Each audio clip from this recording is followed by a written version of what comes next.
खुदादाद सलाहियतों से भरपूर हैं, बड़े पढ़े लिखे भी, और बड़े मुझे अपनी बेटियां बड़ी पढ़ी लिखी कई मिली जी।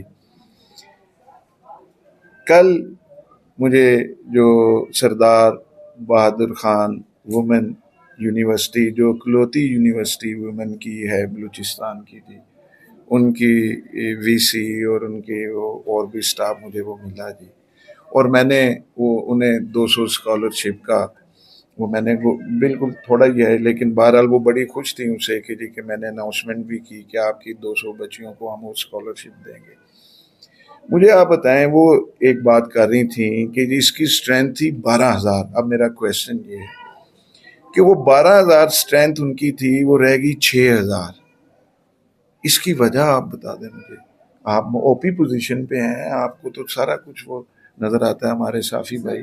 वो 12,000 से 6,000 वो हमारी बच्चियों की स्ट्रेंथ, क्योंकि ये एजुकेशन तो एक तरह का सूबाई सब्जेक्ट है ना। एक यूनिवर्सिटी बना दी वफाक ने, जिस भी हुक्मरान ने बनाई, उसके बाद 12,000 बच्चियां आ गई, उसके बाद एज ऑफ टुडे वो गालबन 6,000 या इससे भी कम वो स्ट्रेंथ है। इसकी क्या वजह है?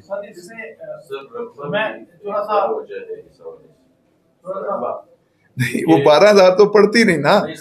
वो ठीक है, ये एक और आप मिसिंग फैसिलिटी की बात कर रहे हैं, ये बात, लेकिन 12,000 हमारी बच्चियां यूनिवर्सिटी जाती रही, और वो 12,000 से 11,000 रह जाए, 10,000 कोई पढ़ गई, कोई और नहीं आई, कोई फर्क, वो हाफ वो रह गई, इस वक्त हाफ उस यूनिवर्सिटी में पढ़ रही है। कंडीशन बताई पूरे बलूचिस्तान की एक तरफ से, हुआ ये कि हमारे पास एक शख्स अगर रोजगार पर है, उसके घर में 10 खाने बने, उसमें फिर प्रायोरिटी वो देते हैं। जाहिर है वो कल को अगर वो इन्वेस्ट कर रहा है, या फिर इन्वेस्टमेंट की बात कर रहे हैं, वो बेटे को ज्यादा प्रायोरिटी देंगे बनस्बत बेटी की। वो सिर्फ इसलिए नहीं है कि वो बेटियों को नजरअंदाज कर रहे हैं, वो इसलिए है क्योंकि वो पूरा नहीं कर पाते, वो घर का राशन नहीं पूरा कर पाते, तो एजुकेशन क्या पूरा करेंगे, उसके पेमेंट्स किस तरह पूरा करेंगे। हालात एक बहुत बड़ा हर्डल है, हालात का भी इसमें इनपुट जरूर है। जो लॉ एंड ऑर्डर की सूरत हाल जो कह रहे हैं, वो भी एक बहुत बड़ा चैलेंज है यहाँ पे।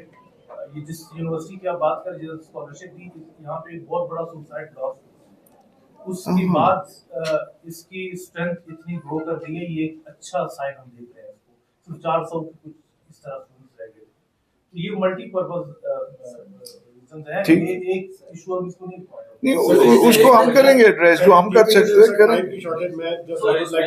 एक चीज और ये कॉम्प्लेक्स इतने हैं सारे हालात और सारी सिचुएशन के इसमें सबको मिल के बैठने की ज़रूरत है, और फिंगर पॉइंटिंग की बजाय और क्रिटिकल होने की बजाय हमें ज़ख्मों पे मरहम रखना है। हमने बलूचिस्तान का वो रोशन चेहरा दिखाना है कि जो हम सब देखना चाहते हैं। अगर छोटी मोटी एक जगह अगर कोई ऐसी बात होती भी है, तो हमने मिल के हमने रिजॉल्व की तरफ और सोल्यूशंस की तरफ जाना है। आज हम जो यहाँ बैठे हैं, एक और मकसद जो ये था वो ये कि पैगाम पाकिस्तान, जो कि एक नैरेटिव एक ऑल ओवर पाकिस्तान, जैसे कि शाह साहब ने जिक्र किया अभी, उस वो और PPAF और हम सब मिलकर जो मार्का हक के बाद जो सेलिब्रेशंस का एक सिलसिला है, उसके ऊपर नादिर साहब आपको पूरी तरह से ब्रीफ भी करेंगे, क्योंकि इनकी अंडर हिज ऑर्गेनाइजेशंस अम्ब्रेला ये शुरू हो रहा है। लेकिन उसके लिए मैं पैगाम पाकिस्तान को, उसके लिए मैं मिनिस्ट्री ऑफ पावर्टी एलिविएशन, जिनकी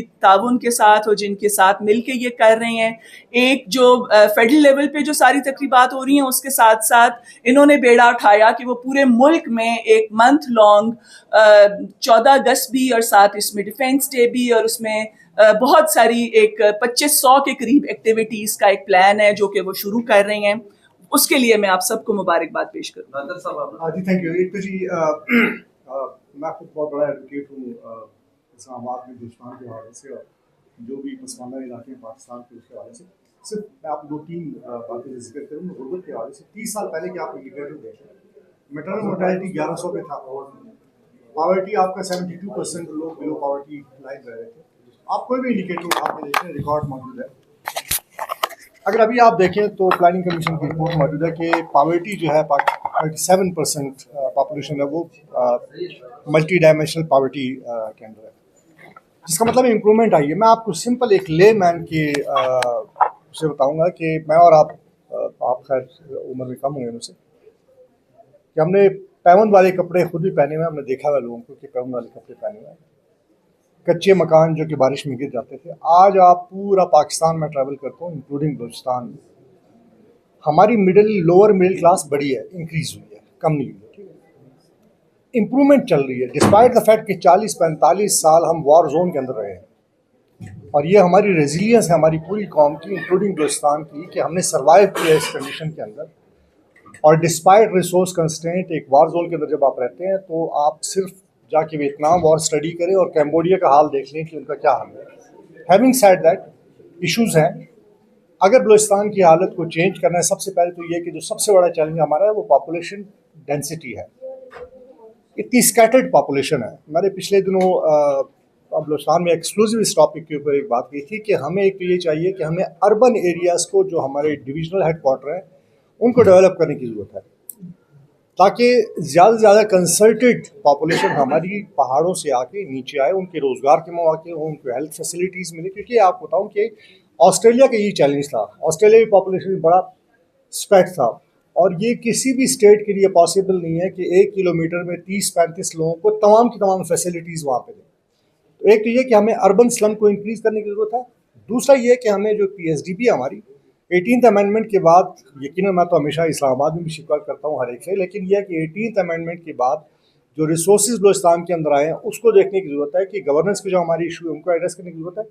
दूसरा ये कि दुनिया के अंदर जितनी भी इस तरह के इलाकों की डेवलपमेंट हुई है वो एरिया वाइड अप्रोच ली गई है।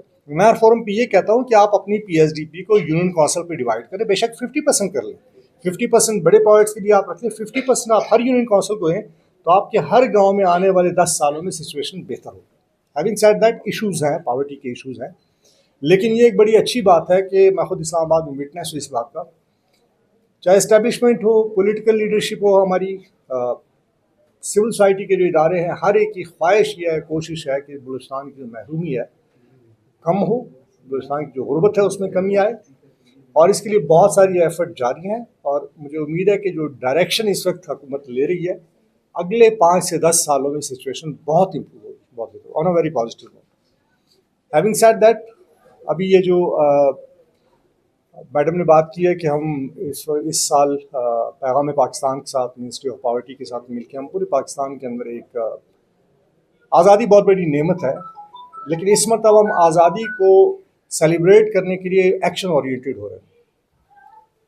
हम बलूचिस्तान समेत तमाम पाकिस्तान में AJ के गिल बल्तिस्तान के अंदर कहीं पे हम वाटर सप्लाई स्कीम का इफ्ताह कर रहे होंगे, कहीं पे हम वाटर टैंक का इफ्ताह कर रहे होंगे, कहीं पे रिन्यूएबल एनर्जी का इफ्ताह कर रहे होंगे, कहीं पे हम ट्री प्लांटेशन कर रहे होंगे। 600 खाली इवेंट हमारे ऐसे हैं कि जिसमें हम कहीं पे इंटरेस्ट फ्री लोन दे रहे होंगे, कहीं ग्रांट दे रहे होंगे। 750 करीब हमारा सिर्फ ट्री प्लांटेशन के पूरे इवेंट्स हैं जो कि पूरे पाकिस्तान के अंदर है। तो इस मरतबा हम पैगाम Pakistan, ministry of poverty alleviation की अम्ब्रेला के अंडर